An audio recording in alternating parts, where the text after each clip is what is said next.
تو کیا آپ جانتے ہیں کہ رمضان کے 30 روزے رکھنے سے ہمارے شریر پر کیا اثر ہوتا ہے؟ اس پر جاپانی سائنسدان نے ایک بڑی کھوج کی ہے جس کا جاننا ہر مسلمان کے لیے بے حد ضروری ہے۔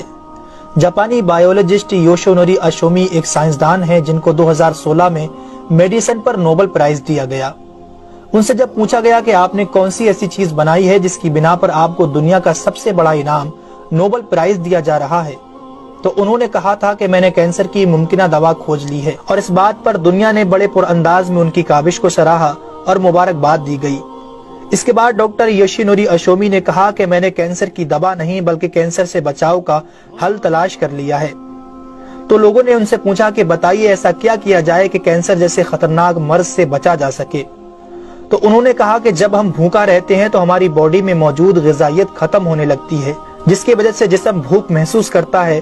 اگر اس بھوک کے دوران جسم تک کھانا نہ پہنچے تو ہمارا جسم بھوک کی شدت کی وجہ سے اپنے اندر موجود ان زہریلے سیلز کو کھانا شروع کر دیتا ہے جو کینسر کا سبب بنتے ہیں۔ اس عمل کو میڈیکل کی لینگویج میں آٹوفیگی کہا جاتا ہے۔ اگر آپ چاہتے ہیں کہ آپ کا جسم ایسے بیمار سیل سے پاک ہو تو آپ کو بھوکا رہنا چاہیے۔ جب ایسے سیلز مرنا شروع کر دیتے ہیں تو کینسر کا پرسنٹیج کم ہو جاتا ہے۔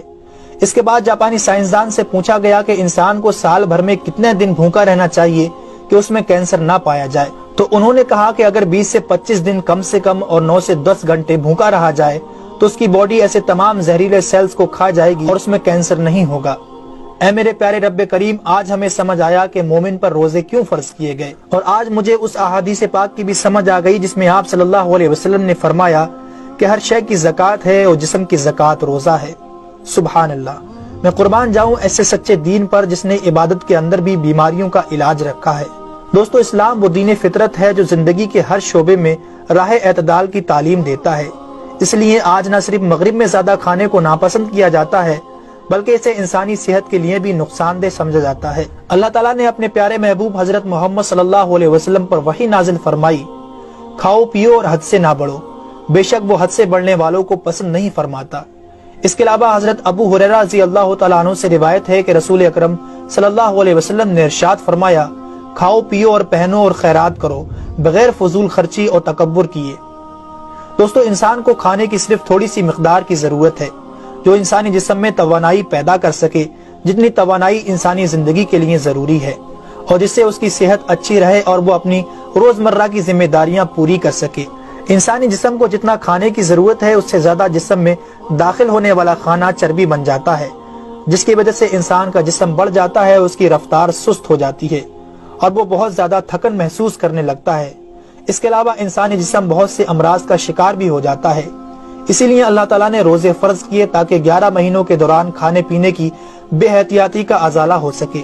قرآن پاک میں اللہ تعالیٰ نے روزے رکھنے کا حکم ان الفاظ میں بیان فرمایا ہے، اے ایمان والو، تم پر روزے فرض کیے گئے جیسے کہ تم سے پہلوں پر روزے فرض کیے گئے تھے تاکہ تم پرہیزگار بن جاؤ۔ دوستو، قرآن مجید میں بیمار اور مسافر کے لیے روزے مؤخر کرنے اور جو روزہ نہ رکھ سکے ان کے لیے فدیہ ادا کرنے کا حکم دیا ہے۔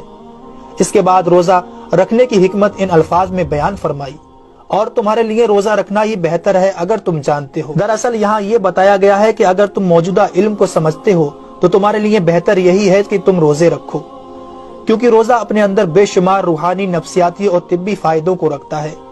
روزے کی طبی افادیت کی طرف نہایت مختصر مگر جامع اشارہ نبی اکرم صلی اللہ علیہ وسلم نے ان الفاظوں میں بیان فرمایا، روزے رکھو اور تندرست ہو جاؤ۔ اللہ رب العالمین ہم سب کو اس مہینے میں زیادہ سے زیادہ نیکیاں کرنے اور سارے روزے رکھنے کی توفیق عطا فرمائے، آمین ثم آمین۔ تو کیا آپ جانتے ہیں کہ رمضان کے